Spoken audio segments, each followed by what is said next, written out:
Unti-unting nagiging aktibo ang Western Pacific habang tumataas ang posibilidad ng pagbuo ng isa na namang panibagong bagyo na maaring magdulot ng malalakas na pag-ulan sa ating bansa sa mga susunod na araw. Magandang araw kababayan, ito ang PNN Panahon News Network, ang inyong daily weather authority sa bansa. Narito ang ating special weather update kung saan binabantayan natin ang posibleng tropical development sa silangan ng Pilipinas at ang epekto nito sa ating panahon. Kung bago ka lamang sa ating channel, please like, share, and subscribe at pindutin na rin ang notification bell para lagi kang updated sa ating bagyo at weather monitoring. Simulan natin ang malawak na detalyadong ulat panahon. Mga kababayan, sa kasalukuyan patuloy nating minomonitor ang malawak na bahagi ng Western Pacific kung saan napapansin ang pagdami ng tropical disturbance o tropical waves.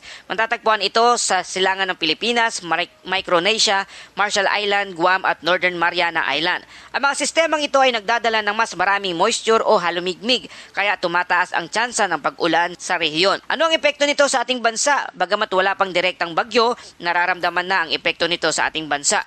Mas mainit at maalinsangan na panahon, mas madalas na maulap, mas mataas ang chance ng mga thunderstorm at biglaang pag-ulan sa bandang hapon o kaya naman sa gabi. Ito ay dulot ng localized thunderstorm at instability ng atmosphere. Mga kababayan, may posibleng pagbuo ng isa na namang panibagong bagyo habang papasok ang mga susunod na araw. Lalo na sa mga susunod na linggo, nakikita sa ilang weather models ang posibilidad na isa o higit pang disturbance ang maaring maging isang bagyo o isang low pressure area o LPA, tropical depression o kaya naman isang posibleng tropical storm. Hindi pa tiyak ang mga eksaktong lokasyon o lakas nito, ngunit malinaw na tumataas ang tsansa ng pagkakaroon ng development ng isang bagyo. Bakit tumataas ang tsansa ng bagyo? Tatlong pangunahing dahilan. Una ay mainit ang karagatan na umaabot sa 29 hanggang 30 degrees Celsius at ang sea surface temperature nito na nagbibigay ng enerhiya para pagbuo ng isang bagyo. Ikalawa, ang mababang wind shear. Mas madali ang mabuong ang storm structure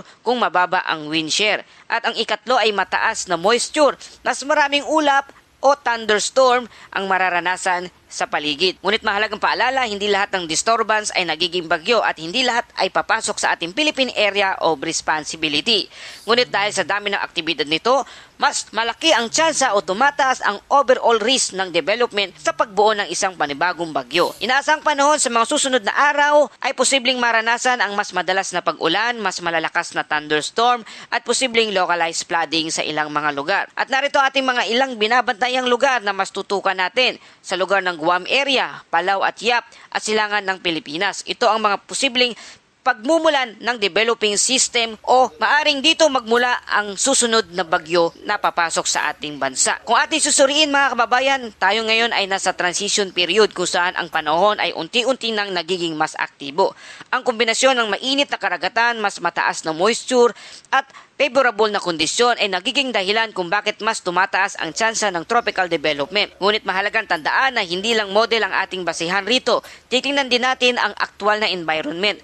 At sa ngayon, masasabi natin na nagiging mas conducive ang kondisyon para sa pagbuo ng isa na namang panibagong bagyo na magiging banta sa ating bansa. Sa ganitong panahon ng taon, karaniwan ang pag-init sa karagatan at pagdami ng thunderstorm at unti-unting pagtaas ng bagyo activity sa loob at sa labas ng ating bansa. Sa mga nakaraang kaso kung saan ang mga disturbance sa Micronesia region ay kalaunan ay naging isang bagyo at nakaapekto sa ating bansa. Kaya naman patuloy tayo nagpapaalala sa ating safety reminders, lagi magdala ng payong araw-araw.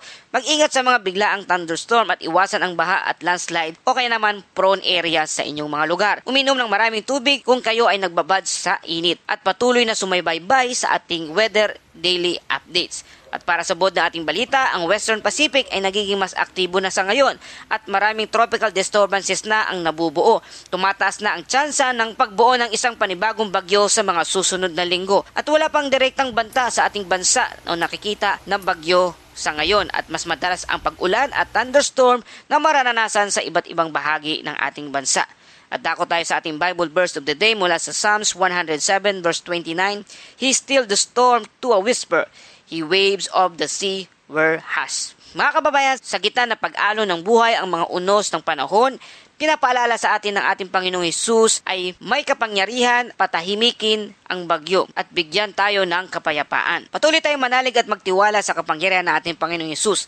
Yan ang ating kailangan at ang hindi matakot at magtiwala sa ating Panginoon na magbibigay ng kapayapaan. Muli, ito ang PNN Panahon News Network, ang inyong daily weather authority sa bansa. Please like, share, and subscribe na kayo para sa ating daily weather update. Mag-ingat po tayo lahat at magkita-kita tayo sa susunod na Ulat Panahon.